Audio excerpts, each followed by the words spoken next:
in my previous role as a venture investor for the Grantham Foundation, I was searching for the best possible solutions for carbon mitigation and removal. And when you do all the math and look at all the solutions, nature is still by far and away the most practical and most economically viable and scalable solution we have. The problem is, um, accounting and finance doesn't work perfectly with nature. And so we apply these like esoteric frameworks of carbon accounting to nature's beautiful biological system. Things get complex. Um, and so what I really learned through this process was two things of investing in all of these different companies. One, without underlying systemic drivers that put a price or a market signal in place, we were never going to have systemic movement on climate change. And what I mean by that is, um, in absence of policy or regulatory frameworks that say, "Hey, you're polluting. I need you to pay for this," we're never going to have scalable solutions.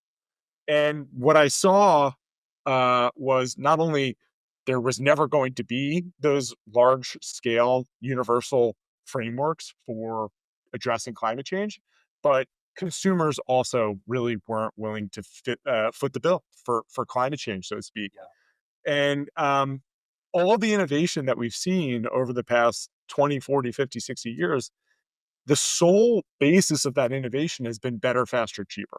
And so if you really want to have somebody adopt something, it needs to be better, faster, cheaper. Mhm. And what I realized when it came to food and ag is that nobody was building better, faster, cheaper. Everybody was building Mhm. more expensive with more attributes and more noise attached to it. And so it was really just hard to weed through. So the core insight that really came was, again, policy wasn't happening. Consumers didn't really seem to care. So we needed to find a way to build better, cheaper, faster. And this was about the time that I was starting to see evidence that was beginning to emerge that showed a clear relationship between the health of the soil and the nutritional quality of the food.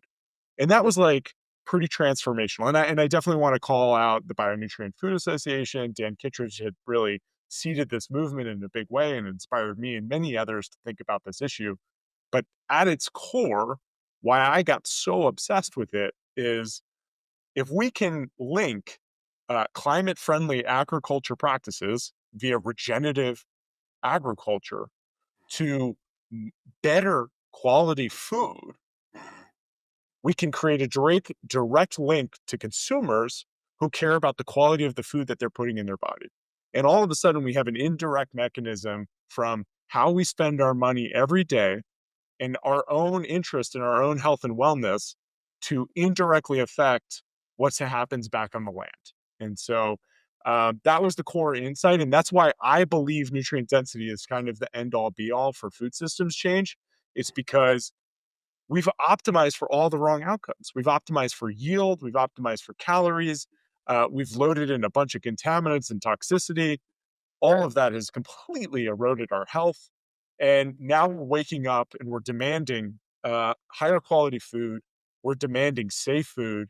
And that connecting these two movements, the the health movement, health and wellness, MAHA, to what happens on the land, that's the power of this solution for, I think, getting us the right direction.